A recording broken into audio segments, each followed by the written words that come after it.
All right, welcome in. It's a brand new edition of the RSL Show here on the KSL Sports Network. I'm Alex Napoles. Joining me, as always, is Josh Clark, and we have kits. We have the Grid City kit, which was released yesterday. We just did that amazing episode with Tyler Gibbons yesterday. If you have not listened to that, go check it out. But the Grid City kit is out, Josh, and I gotta say, it's beautiful. I love it so much. I already picked mine up, put a poll up, if I'm getting Catranis or an Ellie printed, an Ellie one in a landslide, which I'm not sad about, but I was kind of thinking I wanted a Catranis, but I'll listen to the people. So I got the Anelli kit. Super jazzed on it. I think it's beautiful. I know people, just go straight to Croatia and all that business, but it's just such a classic soccer kit and just nothing to be mad at about it, especially with the blue shorts. Whew. Oh, yeah. Yes. The different shorts that they're going to be able to use. I'm looking forward to that. Josh, I wasn't a fan of the checkered, and then I saw it. Now that it's out, we've been able to see it, and we were lucky enough to see it on a couple of players, and once I actually saw it on the players, opinion completely changed. It is so nice, and now seeing the kits being rolled out throughout the last 2 days, I gotta say, RSL Lakes, it has to be at the top. And this isn't personal bias. This isn't RSL Lake bias, but there's been some really disappointing kits. I mean, Austin FC is just Inter Miami recolored green. It's pretty lazy. It's like what it is. The only thing that's different about it is Inter Miami has 4 stripes, whereas Austin has 3 stripes. But it's the exact same idea. kit. Yeah, it's dumb. It's the same concept, the same layout, and it annoys me so much that they're the exact same kits. But once they've all rolled out and we have time to format our opinions on them, let's rank them next episode. Let's do it. I think this season they deserve to be ranked because there's a lot of really poor ones. I don't know if you saw Philadelphia's. I haven't seen that one yet. Not a fan of Philadelphia's. Oh my goodness, you need to go look at it because it's not good. Look at it right now. So hey, RSL Lake, Tyler, everybody at the club, thank you for putting out a good kit. Like I said, probably one of my favorite kits across all of Major League Soccer so far this season. Also, I have to give a quick shout out to Portland's. I don't know what it is about that green and the gold, but it's really nice this year. FC Cincinnati's also pretty nice, but most of them I feel like missed the mark. The only saving grace on the Philadelphia kit is the snake, right? The alternate logo. Yeah. But otherwise, this looks like a straight up goalkeeper kit to me. This isn't like a field player kit. This is a goalkeeper kit. It's not appealing. It's not very eye appealing. Yeah. But again, Grid City kit, it's out. If you haven't seen it yet, go check it out. If you haven't listened to that episode with Tyler Gibbons, go listen to that. Absolutely love the Grid City kit. Cannot wait to be able to get our hands on one. Yeah, I can't wait to wear it around. As far as before we get into RSL Lake and kind of wrapping up the preseason, I do want to bring up a couple of big moves that happened within the league over the course of the last couple of days. Some huge moves. And it starts DP moving around all over the place. And it's thanks to this new cash transfer rule that Major League Soccer has established this season. And it starts with, of course, Luciano Acosta, Lucho, heading over to FC Dallas. He's now going to be in the Western Conference, so we get to see Lucho Acosta twice a year. It's cool, but that sucks. Yeah. I'm excited to see him, but damn, Dallas? Okay, at least it's not Colorado or SKC, I guess. One of my favorite players in the league. We've talked about it before, Josh. He's up there with one of my favorite guys. Happy he's in the West, but not happy that RSL Lake has to see him twice. Yeah. Oh, well. You with these huge moves that just happened, do you think the league had a heads up that this was going to happen and they needed to institute a new rule to make it happen? I would think so. Just because,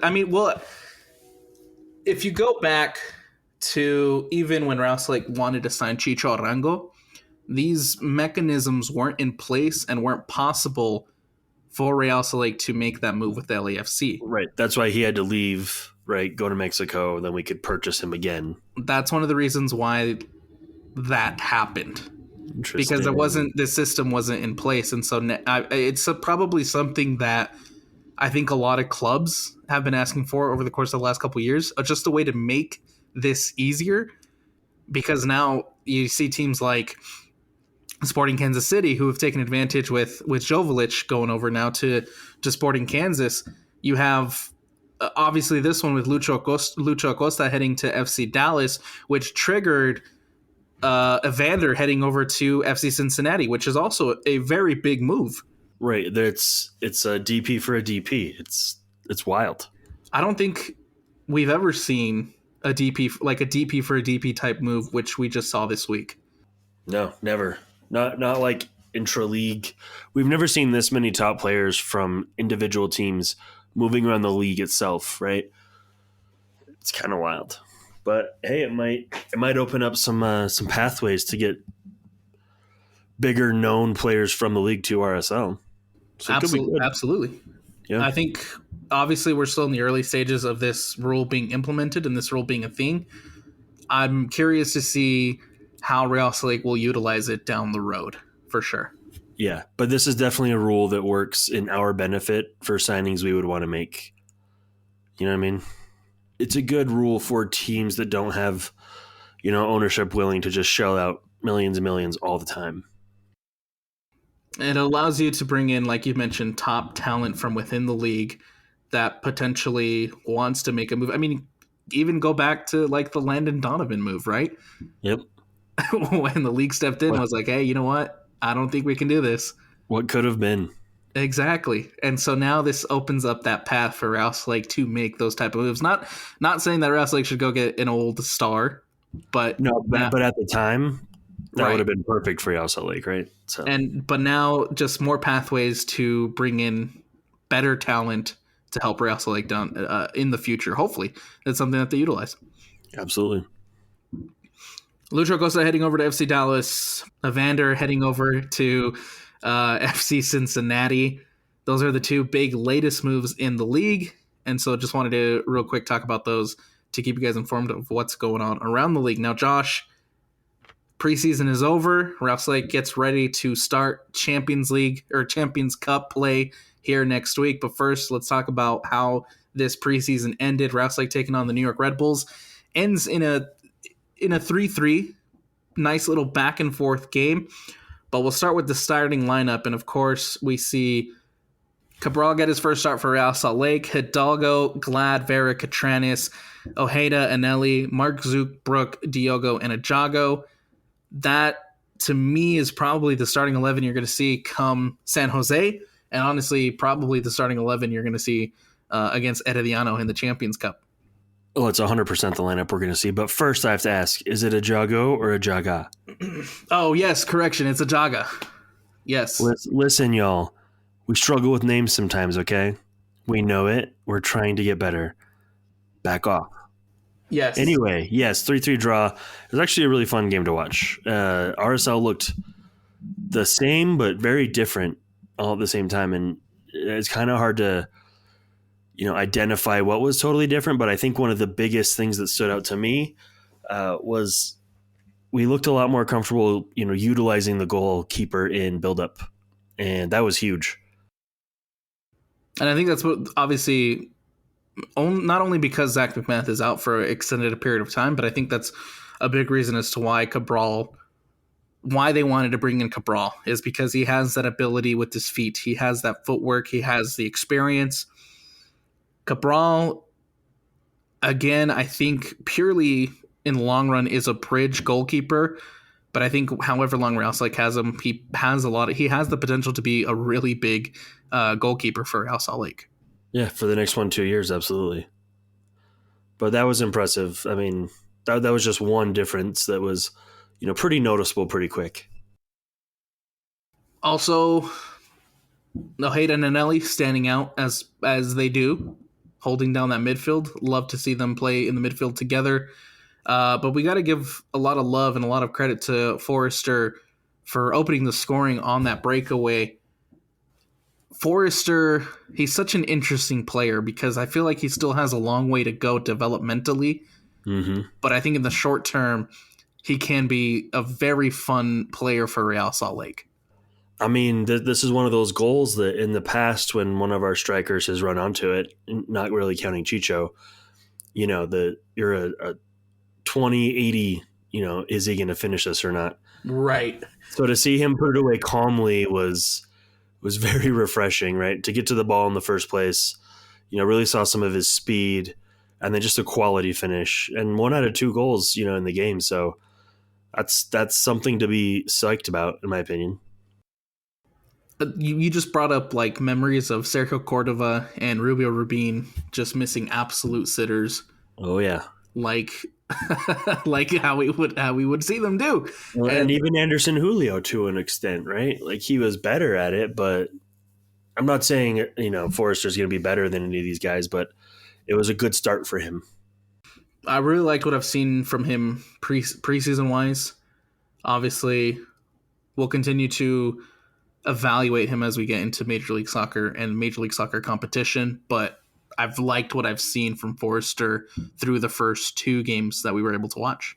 How wild would it be if we were really forced to eat crow about our striker situation if, Forrester and Puyol just go off this year? Why not? That'd be awesome. Why not? I'm hoping that's what happens, but it's a risk, but so far it seems to be, a worthy one. A worthy one indeed, because like I said, I've liked what I've seen from Forrester so far in the preseason. Haven't really necessarily liked what I've seen defensively.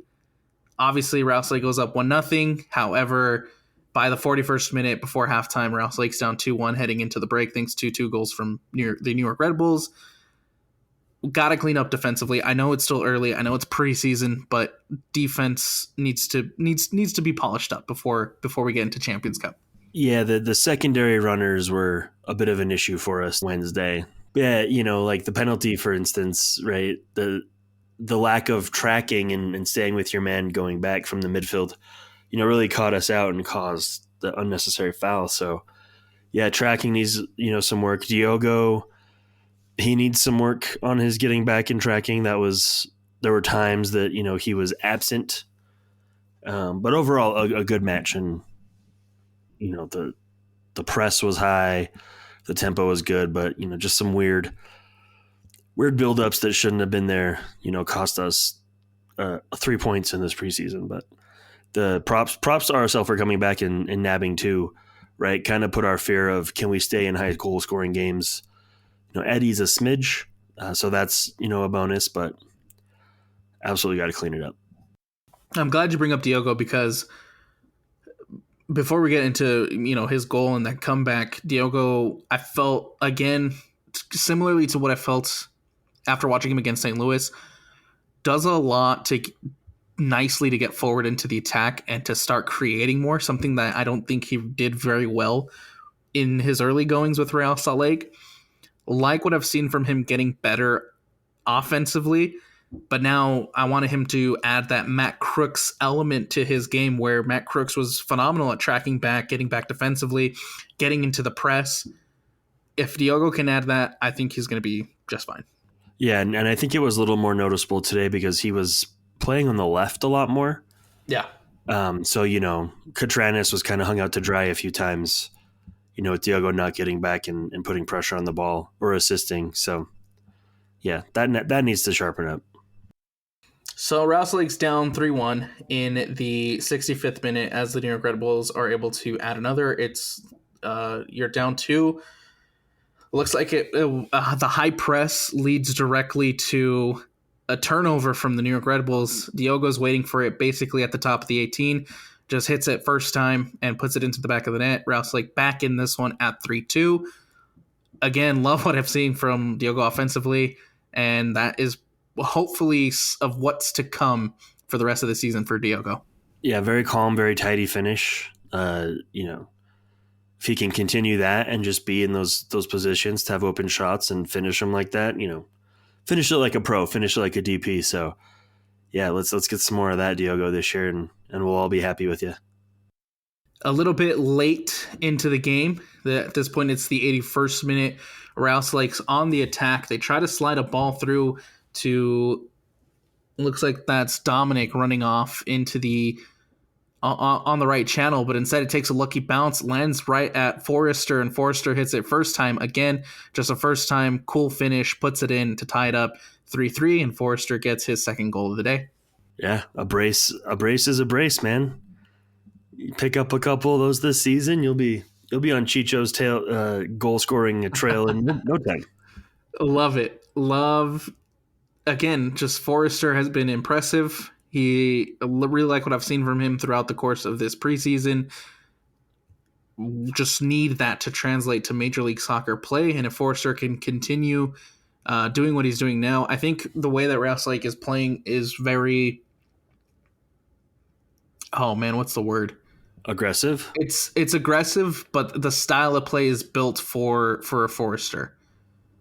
He's got the big, speed. Strong target man. Yeah, there you go. He's got the speed. He's got the vision.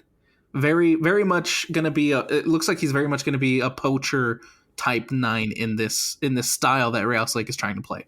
I'm telling you, man, he's the next Daryl DK. Hey, I'd love to see it, man. That'd be awesome. That'd be incredible. 100% would love to see it.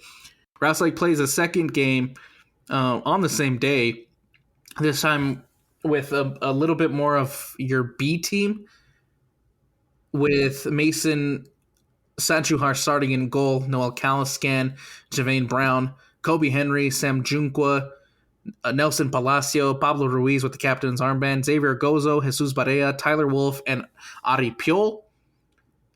Against Orange County, scoreless at the half. Unfortunately, this one we weren't able to watch.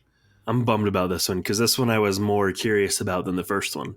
Yeah, because you have just a lot more new faces, right? Right. I want to see what they've got, and it's hard to see what they got when you can't stream it.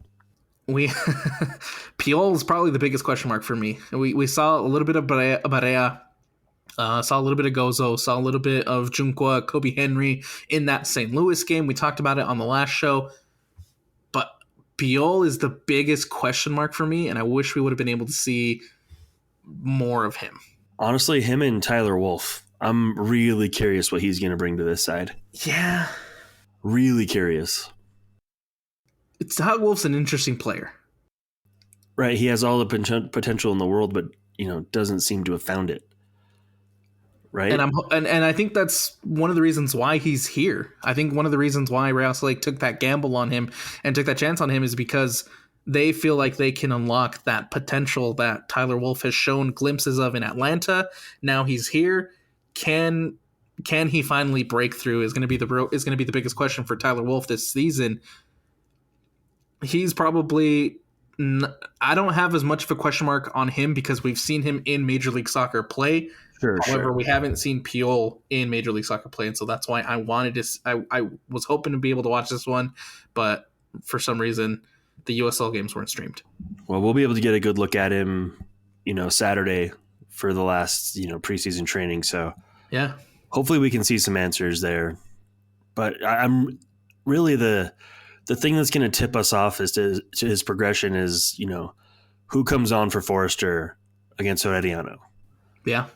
And that's going to be a big answer, right? If he's ready, we might see him. If he's not ready, that's going to be our telltale. So, which also wouldn't be the worst thing not to see him, because there is a guy who is not necessarily your natural 9, but has been playing the 9 through this offseason, and I've been so impressed by him. You think the draft pick gets a shot? Oh man,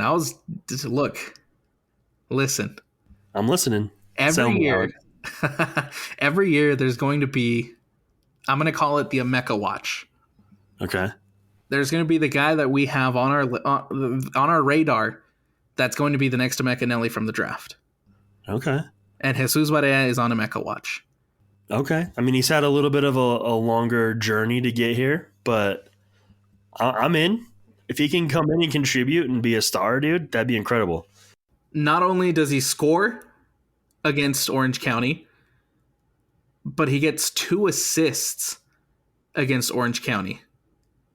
Jesus Barea directly involved with all 3 goals against Orange County. The assist to Tommy Silva in the 49th minute.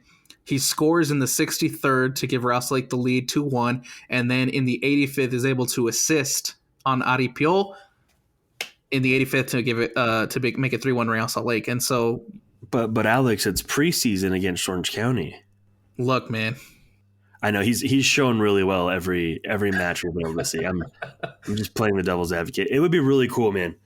Not gonna lie, if he can have a come up and come out of nowhere and be reliable, that's just so cool and needed for this RSL side. Absolutely, especially when there's so many questions in the attack, right? Mm-hmm. There's still so much questions of where are the goals going to come from, and honestly, just depth for Diogo and depth for Diego. And this is Barea, who's been absolutely phenomenal throughout the course of the offseason. 2 assists and a goal in this game against Orange County. He is my pick for a Mecha watch this season. I think Barea has all the tools. He has all the confidence from the coaching staff already, Josh. We heard it when Pablo Mastroeni was talking about him. He's a guy that I want everybody to be watching this season, because I think he has all the potential to step up and be that next guy, that next Emeka Nelly for Real Salt Lake. Yeah, and maybe not on the Emeka side so much, but another player to really watch is Kobe Henry. Yes, I think by the end of the year, the back line has the potential to look entirely different. I think if Kobe Henry is not competing for a starting spot by the end of the season, that's going to be extremely disappointing. Yeah, I have no doubt though. I absolutely see him being the third guy in the rotation. I know they're really high on Quinton, but I think Henry brings a lot of a different dimension, right? So I think we're going to be seeing a lot of him. Well, and then you have Philip Quinton, who's still recovering from a knock. And so with him recovering, you allow the opportunity for Kobe Henry to get these minutes in the preseason, and he's taking full advantage, man. Yep, he's getting that head start. And let's be real, we're always just depleted at center back, so these guys are going to get their shot either way. But it could easily be said that he could be pushing Glad or Vera for a starting spot by the end of the year. I have no doubt. Brian Vera has the track record. I really hope he doesn't get suspended this season, but I mean, let's be real. There's going to be disciplinary issues that we're going to have to deal with on that back line throughout the course of the year. How healthy is Justin Glad? Can he go a full season without? Can he be that Iron Man? Can he go a full season without getting hurt?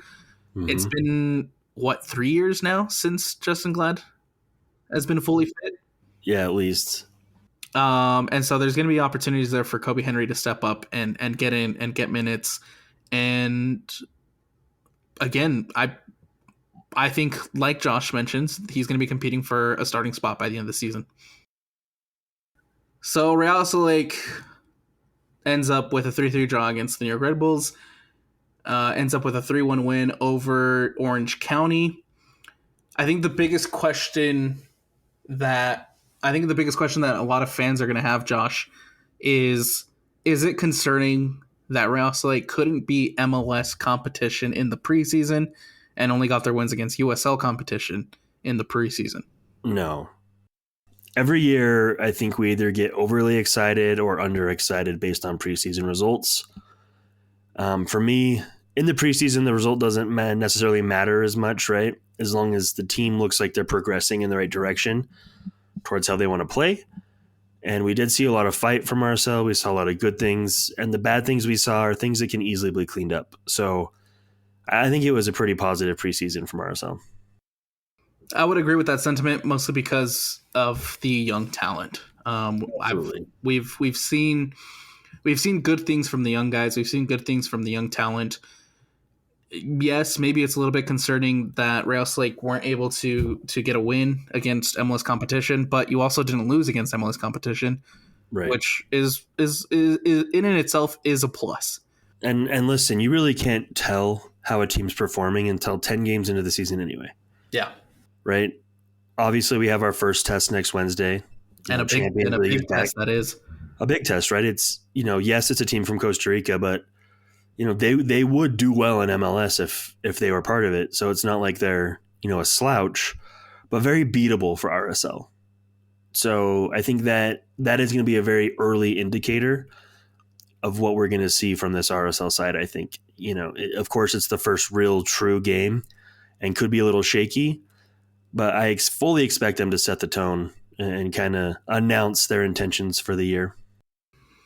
Let's jump into this. Let's just jump into this first match, man. How difficult is it for this group who is kind of putting together this young team, a bunch of young players who I think for the most part haven't played in a hostile CONCACAF environment, and now you're putting them for their first ever game with Real Salt Lake in a hostile CONCACAF environment. How difficult is it to prepare for that when there's so many young guys on the team? It's going to be tough, but it's an opportunity for them to get into it, learn from it real quick, adapt, and just have fun, right?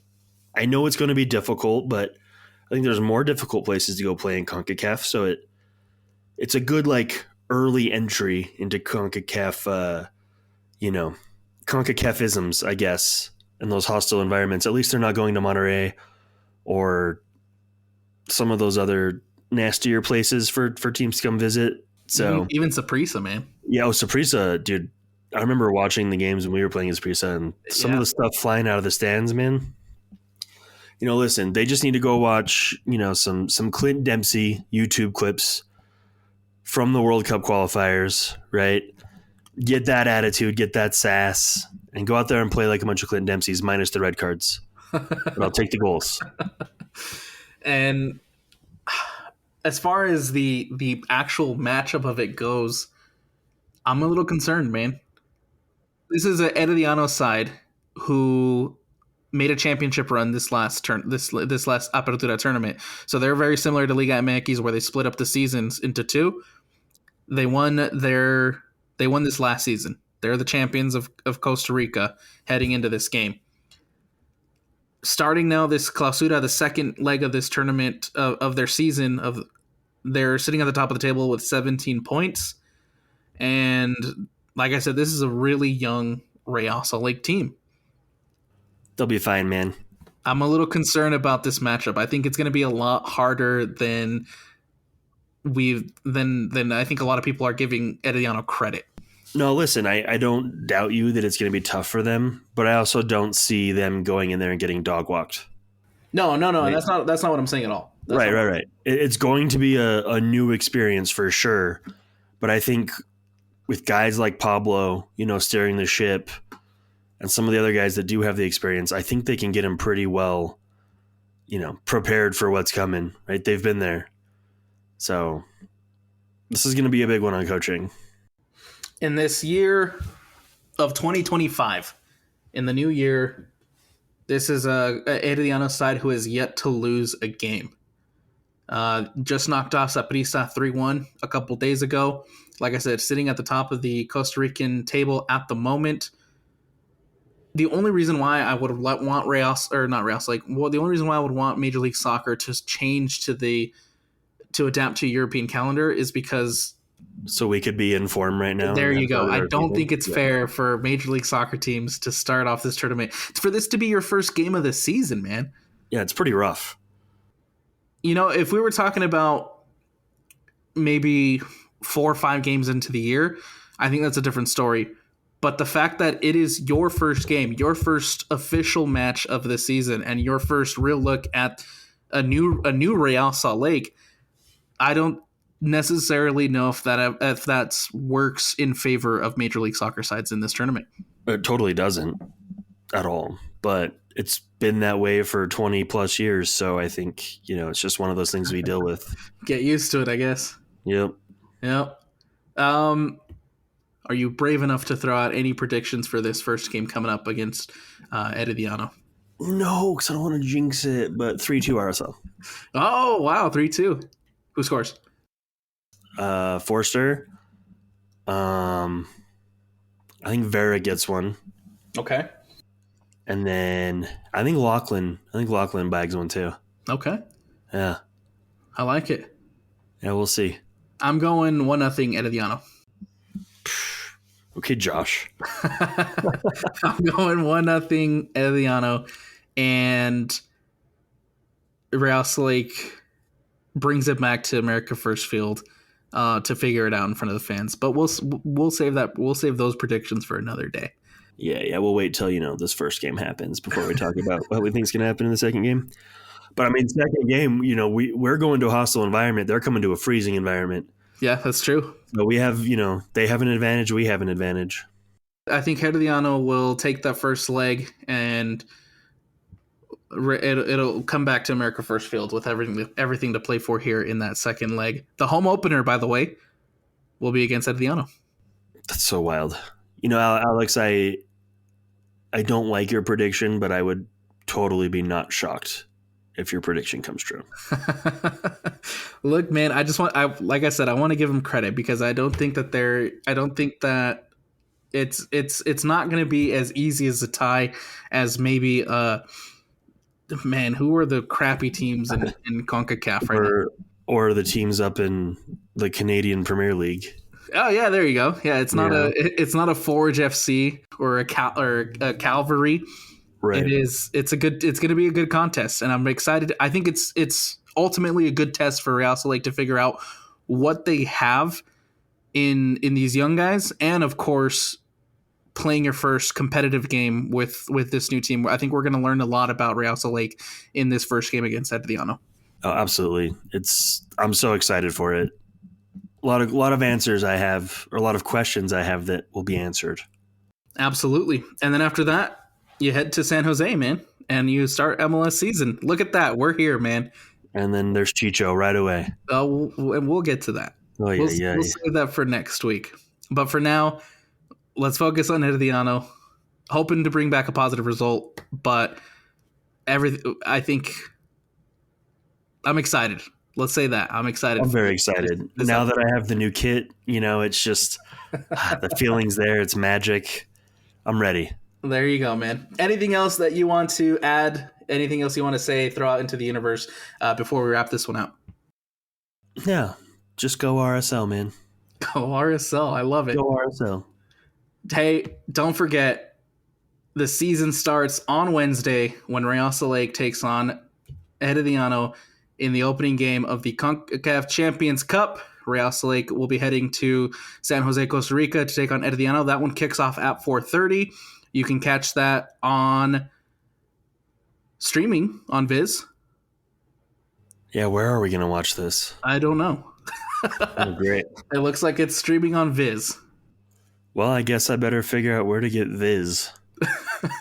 I don't even know what that one is. But hey, we'll tweet out any links we find, or if you know, toss it on the socials. 100%. But again, that one at 4:30 on Wednesday, February 19th, 4:30. Real Lake take on Herediano. It is the first game for Real Lake this season. And with that, we conclude today's edition of the RSL Show on the KSL Sports Network. Make sure to go follow, make sure to go like, make sure to go subscribe, make sure to go do what you have to do to follow the RSL Show on the KSL Sports Network for the best RSL content. We'll talk to you guys next week after this Herediano game, and we'll get you ready for Real Lake taking on Chito Rango and the San Jose Earthquakes.